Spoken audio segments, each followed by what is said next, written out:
Diyos nga nahimong tao. Again, San Juan 1:14, Roman 9:5 o Tito 2:13. So, muna mga setas na. And yun, muna ako ang pagtubaw. Okay? Next question.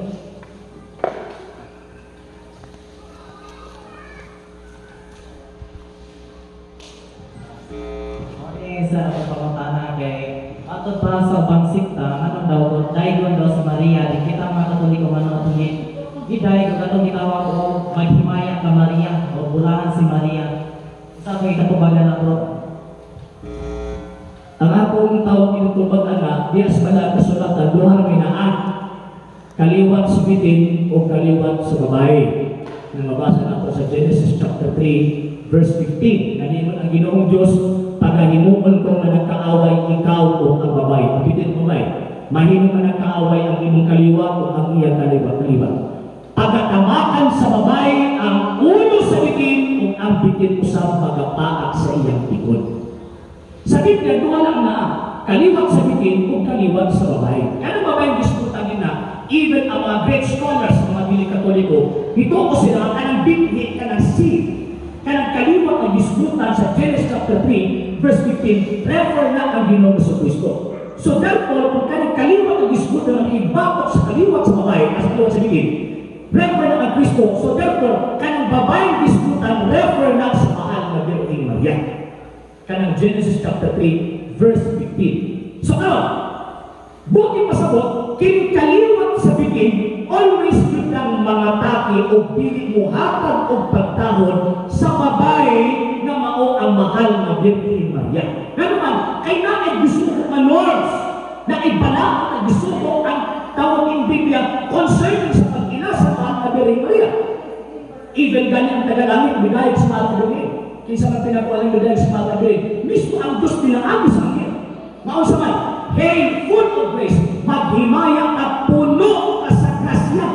San Lucas kapitulo 1 versikulo 28. O tungod ni Ana mo hitabuan, niingon ang mahal na Birhen. San Lucas kapitulo 1 versikulo 28. Sukad karon ang tanang kaliwatan, magnalan kanako bulahan. Mulang kitang mga Katoliko ay kaliwat ko sa babae, kaliwat ko sa mga Birhen, bulahan ka sa mga babae. Ang kaliwat sa bitin mo, nagpermintin ang matake ang babae. Anong bayhanan, ang anak, ang bayhanan, ang kasasala, bukay kay mga Birhen, himog na baboy. Nga naman kay, di magdagang anak. So after din, ang gusto pitapungan pa na siya.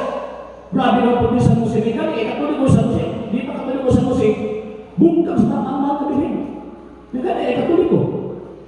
So, yung anak ako ang natubang sa kung nagudahid ka, nga naman kay kaliwat ang ianang bayhanan. Dili ang kaliwat ang ianang maong ginawa o pidin. Okay? Next question. Di, ako lang yung bawas ng siya.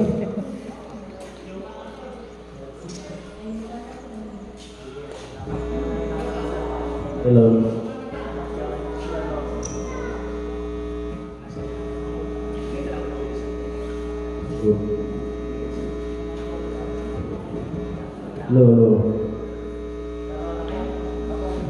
Lolo.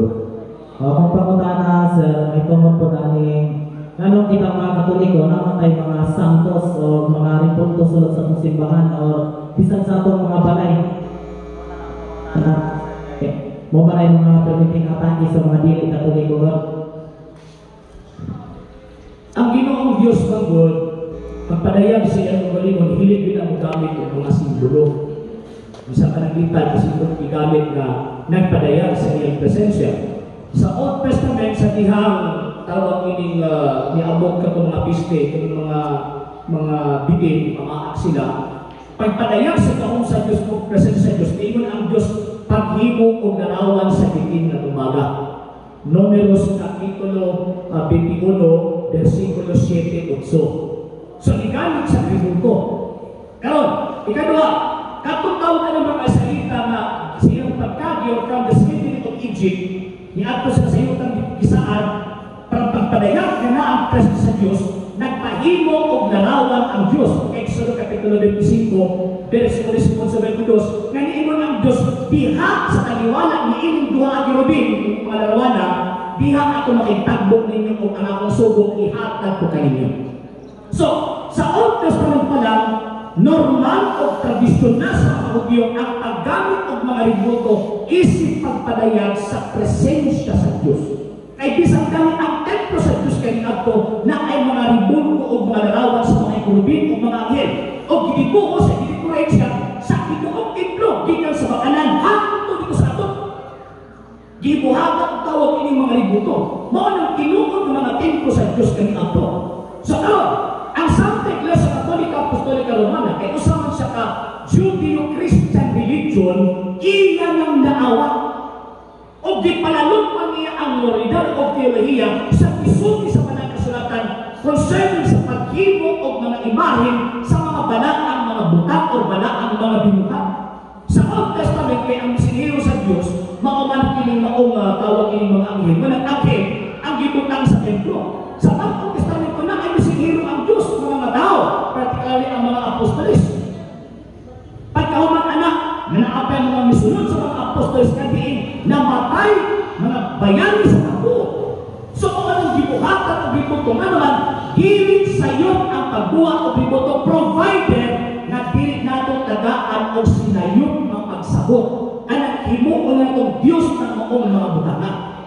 Ang gitundo sa Iglesia Katolika Apostolika Romana, according sa faith of faith, sa tawagin ng Athanasian Creed, nag-iwan ako sa mga Katoliko, now this is the Catholic faith, we worship one God.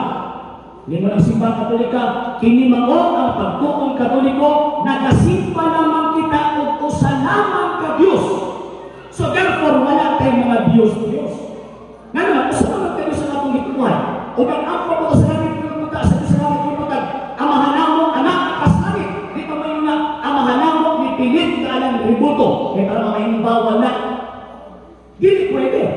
So, buti pa sa mo, mahimbawal na siya kung atong giilan ng Diyos. Abang ang tudlo sa Iglesia Katolika, Apostolika Romana, ang mga ributo na naa sa kusipahan, dili na ko'y atos. Kung dili ko sa lang ka representasyon sa mga butang o mga tao na may kalambigitan sa Diyos.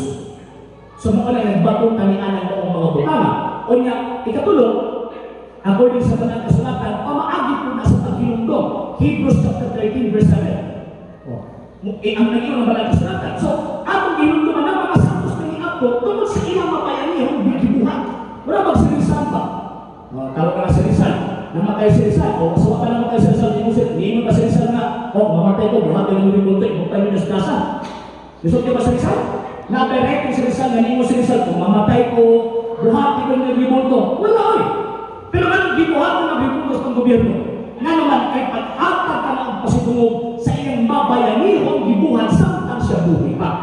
Mupod na ang imahin sa mga santos. Ngayon, gibuhatan sa Iglesia Katolika, Apostolika Romana, o imahin ang mga santos o mga banatan ng mga tao katong mga hero sa ang pagtuo, tawag kay pagpalayag ka ng agitagaan sa dakong pahimukat, dakong gitawag o ganang dungog sa ilang gibuhat samang sila buhay pa na huwag nila buhay ang ilang pagtuo, huwag nila sikali ang ilang pagtuo, bisang luyos mga tayo na naghulga ito nila. So, ano yung reason sir? Anong kitang Katoliko na akitawag ng mga ributo? Yan ito ang mga santos. Kailangan kay santos na kuhan. Kaya kung bang mga mundo, kung sila santos na kuhan, hindi sila lutong santos. Kita kailangan kay santos na kuhan, nung ito otan. Nung ito ang kanal ay mga santos. Tawag kay si Kristo, siya ang punuan, ini mo si Mana, palaan mo siya, sumamunga po sa mga santos. Buhi kung patay ang buhi ng mga living saint nato at mga tao, mga Katoliko na nagkinabuhi sa grasya. Dili ng Katoliko, kundi Katoliko yun, kanang mga Katoliko na nabuhi sa grasya Ginoo, kadi nidawat sa mga sakramento at law-law tawagin sa tibuok ng kinabuhi. Pero kanang pamuhabot ng mga ributo mo na ang mga bayani sa ato ang pagtuo. Ang importante na nato sila. For example, isa man ang mga bayan sa pagtunga, nakita nato na grabe ang ilang faith, na bisan sa kamatayon, wag din sa tawag ini gibuhi ang pagtuo. San Lorenzo Luis, gibitay ko, nadakpan sa gitawag sa hapon, gibitay, pagkawag ingon sa ingon ang hapon, kung tawag ini buhi ang pagtuo, inimod si Kristo, makauli ang Pilipinas kaluwas o imong mauban ang imong ang pamilya. Niingon sa tuwing sa Luis, bisan pag naabot ko sa kalibo ka kinabuhi, ako rin ihanap ang Kristo nunca akong bulian ang akong pagtuod dito niya. Di patay siya. Managiwapas tigod kung ano ang tungkol kay bayani siya sa pagtuod na sa ituwag nga extraordinary works samtang siya buhi. So wala akong tubag, Sir Don. Okay, pala? Naipangutan na si Manong.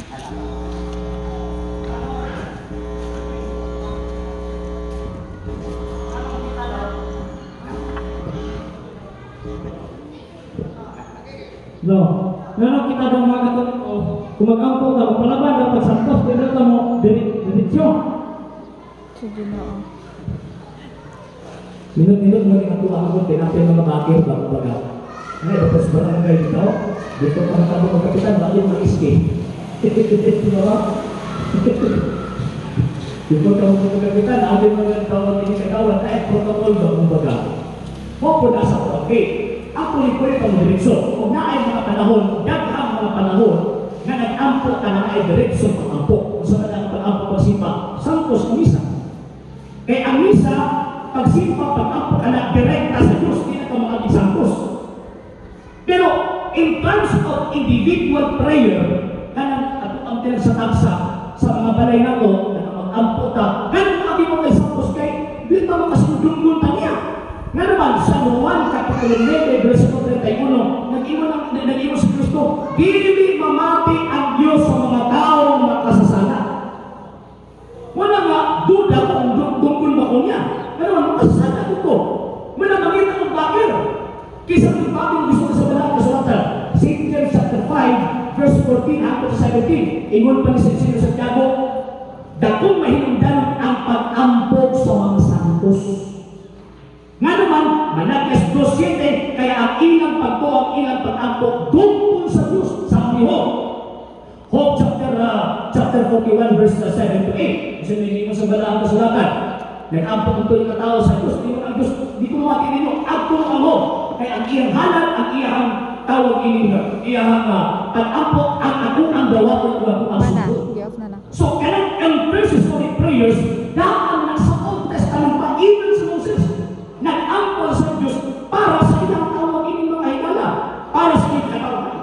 So naala ang intercessory prayers mo nang magpatabang sa Diyos ka naman ay kanang mga santos na naman sa ilang sa Diyos. Revelation chapter 5 verse 8. Sige sa nag-question nato, nang patabang ng santos. Sila na lagi patabang sa pastor na ikampo lagi.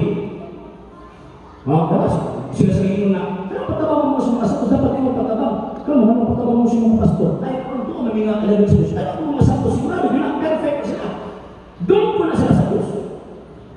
So, muna ako ang tawag ini ko ba, sir, para sigurado doon na, muagit ang mga santos ay ilang mga pag-ampok sa ako. Parang sa Diyos, yan, precious kayo na o hanang doon kayo na pag-ampok. Okay? Na next question, sir.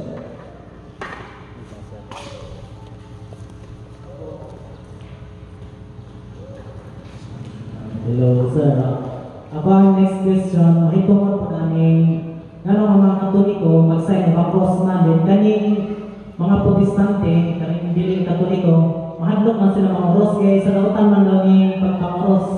Kaya katong na sila ibasa sa, kung wala ko nagamali, sa Revelation chapter 13, verse 16, nga paan, ang tatak sa demonyo, pinaagi sa tuong nga kamot, pitatak sa agtang, mga bata, mga pobre, mga dato, mamatay ang ibasa ko, sir. Then, mo daw ang cross daw, sir. Ilang pasangin lang nga, ang cross daw, dautan daw, sir, kay mo daw to. Mana ilang kami ko, sir?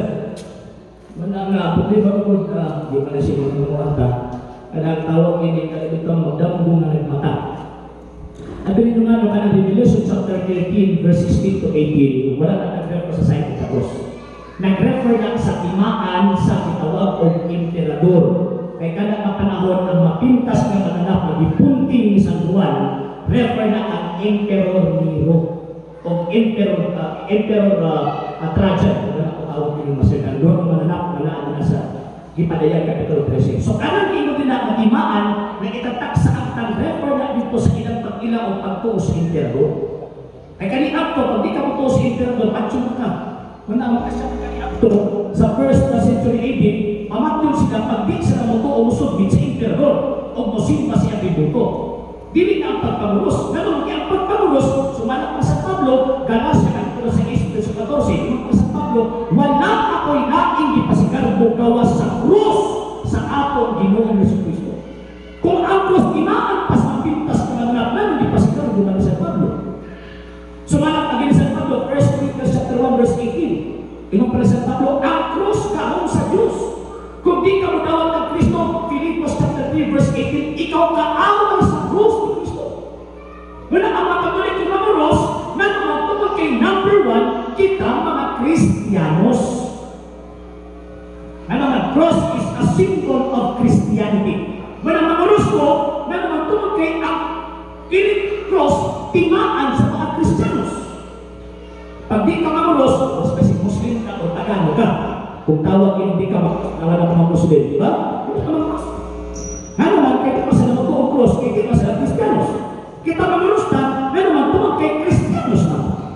Number 2, anong tawag yung mamuros na? Hinungdan na kita na ikius ng Kristo, pinaaki sa tuang bautismo.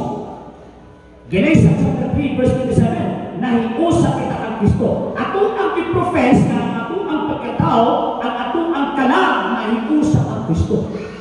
So we are united to Christ. Number 3 na reason, anong kita mga Katoliko, tawag ining mangros, mauna ang simplest way of worship. Pinakabubo, pinakasort ang mga sa pagsimba sa Diyos. Kaya naman kipag mag-abag ng mangros na sa ngalan sa Amahan, sa Anak, sa Espiritu Santo, atong gidayeg ang Amahan, Anak, o Espiritu Santo. Wala ko pa rin sa ngalan sa mga pintas ka madala o sa mga yawa, wala eh. Huna-huna rin manila.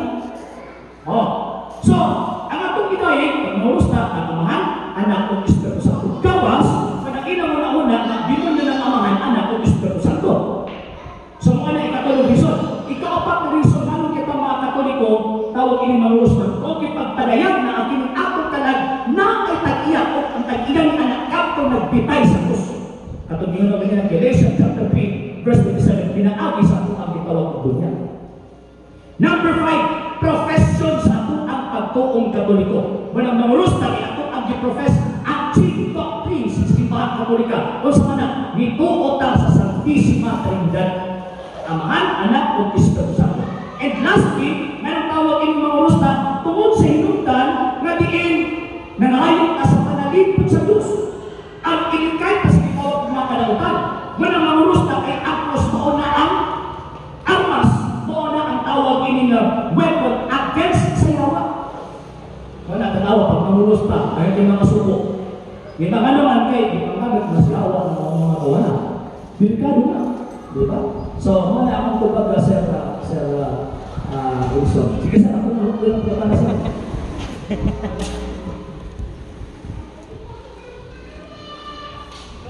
Sige mo rin, kapag yung kanilang kamatanaha ba, ulisa pa diya isa, may tumunan iwanan sila ka, kung kita pa daw tingawin ng Katoliko, ngano daw nga daghan daw ni sa pagkakasasala, 90% daw maraming nila nga nasa prison mga Katoliko.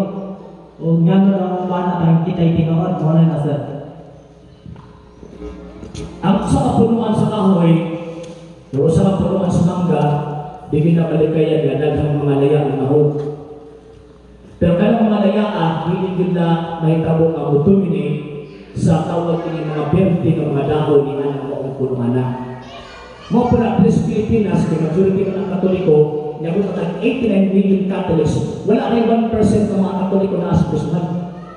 So, buti pa sa mas dominate pa mga Katoliko burutan, puntas ng mga piso. So, di na basihan na, di na tinuod ang Iglesia ni Cristo. Ano man, ay ang mga daotan na naasurot inisipan na minority ra. Singkod sa 12 ng mga apostoles, na ihudas mo sa kabuo, pero nagpasabot na nahudas ng 12. Nahudas ng taon na ng 12 kung kinahudas mo sa kabuo. Mo po na, nagpasabot ka na himong paglumon, na himong daotan ako ng Katoliko, kining 89 million Catholics, na himong daotan, taon na ay 1% na daotan na aspusunan. So, di ka na pwede lagang ang madawag na tawag ka ng argumento. Ikadwa ang punto, ang paghimo o maayo o daotan, ako anang gipili, ako anang choice, wala tagisubo sa Santa Iglesia na maghimo ang daotan. kasakitan.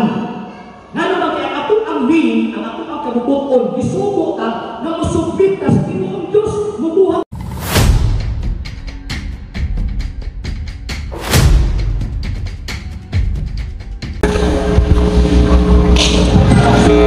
Okay, sa pangutana kay ato para sa pangsinta, ano daw, dahil daw si Maria, di kita makatuloy kung ano di dahil kung ginawa ko, maghimayan ng Maria, o bulahan si Maria. Sa ako ikatubag na ako. Ang akong tawag yung tulungan na, yes, wala kasulatan, luhang minaan, kaliwat sa bitin o kaliwat sa babae. Nabasa na ako sa Genesis chapter 3, verse 15. Kanino ang Ginoong Diyos, pagkahinuman ko na nagkaaway ang ikaw o ang babae. Ang bitin mo ay, mahinuman ng kaaway ang iyong kaliwa o ang iyong kaliwa. Pagkakamakan sa babae, ang uni sa bitin o ang bitin sa pagkapaak sa iyong tingin. Sa Biblia, dumalang na kaliwat sa bitin o kaliwat sa babae. Kaya ba yung diskutangin na, even ang mga great scholars ng mga Katoliko, ito ko sila ang Biblia ka na si. Kaya kaliwat ang diskutan sa Genesis chapter 3, verse 15, refer na ang Ginoong Jesucristo. So therefore, kaya kaliwat ang diskutan ng ibabot sa kaliwat sa babae, as ito sa Biblia, refer na ang Kristo. So therefore, kaya babae diskutan, refer na sa mahal ng Virgin Maria. Kaya Genesis chapter 3, verse 15. So ano? Bukit masabot, kinikalibot sa bigay, always kitang mga taki o pili mo hatong o pagdahon sa babae na mao ang mahal na Virgin Maria. Pero man, kailangan gusto ko manors na ibalang ang gusto ko ang tawag ng Biblia concerning sa pag-ina sa mahal na Virgin Maria. Even ganyan tagalangin, binayag sa mga Virgin. Kaysa na pinakualing binayag sa mga Virgin. Mismo ang gusto nila ang gusto niya. Mausapay, hey, maghimayang at puno kasakasyon sa Lucas Capitulo 1, verse 28. O tumundi-ana mo ang hitamuan, niiwan ang mahal na Belen sa Lucas Capitulo 1, verse 28. So kagkaroon ang kanang kaliwatan, magnalan ka na o bulahan. Bilang kita mga Katoliko, dahil kaliwatan ko sa bahay, kung sa mga Belen, bulahan ka sa mga babae. Ang kaliwat sa Biblia, ang permite ng matagi ang babae. Ang bayaran, ang bayaran, kasasala, buhay kay mga Biblia, hindi mo na bago. Naman kayo, hindi mga Biblia, anak. So ako din, gusto ko ako ng Malaysia. Grabe mo po sa musik. Kami, katuloy ko sa musik. Hindi pa katuloy ko sa musik. Bungkas na ang mga Biblia. Katuloy ko. So yung anak ko sa mga mulay ka, ngayon kay kaliwat ang ianong may anak. Di ang kaliwat ang ianong maong wawang bibig. Okay, next question. Di ako nang gumawa sa